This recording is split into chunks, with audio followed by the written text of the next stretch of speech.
This is your technical update from the LMAX Exchange Research and Analytics Desk for Monday, December 28th, 2015.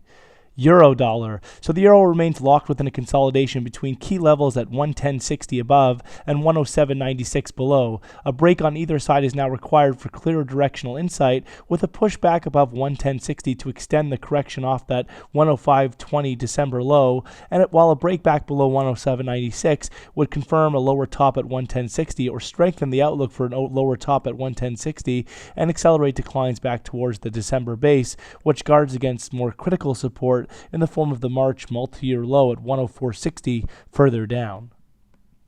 Sterling dollar. So cable continues to adhere to a series of lower tops and lower lows off the 2015 high, with the market locked within a well-defined downtrend. A fresh lower top is now in place at 152.40, and this has exposed a retest of the 2015 low at 145.66 further down.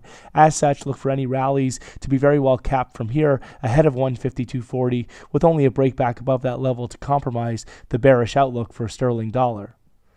Dollar yen. So dollar yen is under pressure now after breaking down below some key multi-day range support, and now this latest low at 120.34, which exposes the next downside extension towards the 18.06 area. At this point, look for any rallies to be well capped, with ultimately only a breakback above 123.76 to compromise the bearish outlook for dollar yen.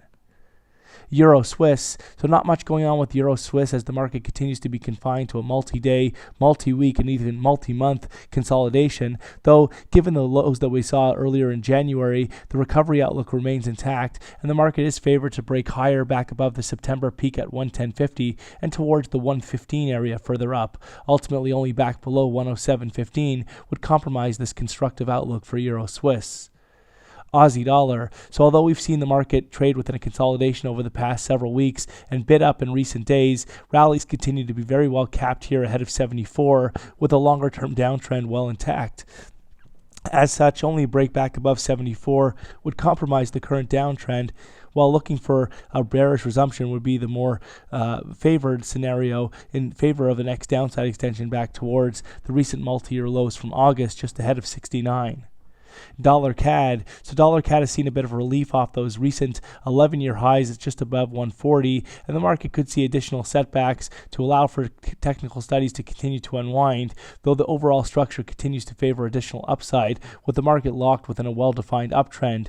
Eventually, we should see a higher low in favor of the next upside extension beyond 140.01 and beyond the 2004 peak at 140.07 towards the 145 area further up. Ultimately, any setback should be very well supported by previous resistance at 134.57, while only back below 128.32 would compromise the highly constructive outlook for dollar CAD.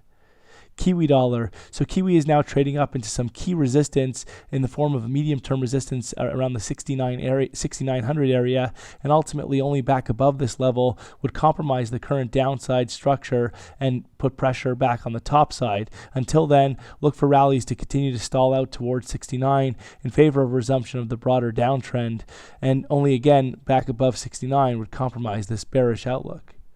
S&P 500. So the S&P 500 has rallied up in recent trade out from the lows that we saw just under 2,000, but there have been signs of the market stalling out on a more medium-term basis and carving a longer-term top potentially. Look for a break back below those recent lows that we saw going back to the 14th of December, just under 2,000 at 1993 to confirm and accelerate declines back towards 1870. Only back above 2117 would compromise the bearish outlook for the S&P 500. Gold. So signs of a potential bottom in gold off recent multi-year lows at 1046, though the market will need to take out some key resistance at 1100 to strengthen this outlook and take the immediate pressure off the downside. Until then, the focus does remain on the downside, with a potential break back below 1046 and towards major psychological barriers at 1000 further down.